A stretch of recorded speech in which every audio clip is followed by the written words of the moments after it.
Bonjour Rav, consultez un voyant, c'est permis par la Torah? C'est vrai que connaître son avenir, Ça peut donner envie. voyons ça de plus près, go! Que ce soit par curiosité ou juste pour se rassurer, la Torah est très claire.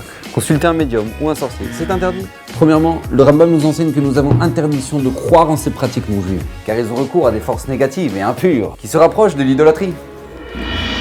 Et dans la majorité des cas, ceux qui disent prédire l'avenir Sont de vrais charlatans. Alors ne perdez ni votre temps, ni votre argent.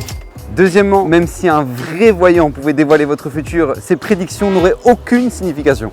Car comme l'enseigne le Zohar, depuis le don de la Torah, le peuple juif n'est plus assujetti à la loi des astres et des étoiles. En Mazal le Israël. Notre destin ne dépend pas de la nature ni du hasard.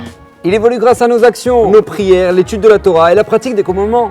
Et troisièmement, nous avons l'obligation d'avoir une confiance totale en Dieu et de s'en remettre uniquement à lui. Comme l'enseigne la Torah, sois intègre avec Hachem, ton Dieu, et ne cherche pas à connaître le futur.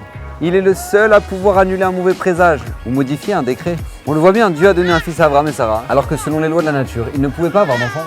Et puis, si Hachem n'envoie plus de prophètes, c'est qu'il souhaite que l'avenir reste caché.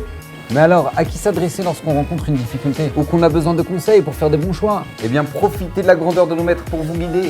Ils ont une sainteté et une pureté qui leur donnent une vision de ce qui est bon et vrai. Alors suivez leurs conseils. Et les grandes générations, Raphaël Kanievski ou Rabbi David Abirsera, ont aussi un pouvoir de bénédiction spécial qui pourra orienter positivement votre vie ou celle de vos proches. Car comme l'enseigne le sage, le tzaddik a plus de puissance que le prophète. Il ordonne et Hachem exécute. C'est pour ça que chaque jour, des centaines de personnes viennent les consulter et viennent même de très loin. Alors maintenant que vous savez que votre avenir n'est pas figé, au lieu de chercher à le connaître, mettez plutôt votre énergie à bien le construire. Ayez confiance Hachem et à vous de jouer. Bon courage à tous et soyez bénis!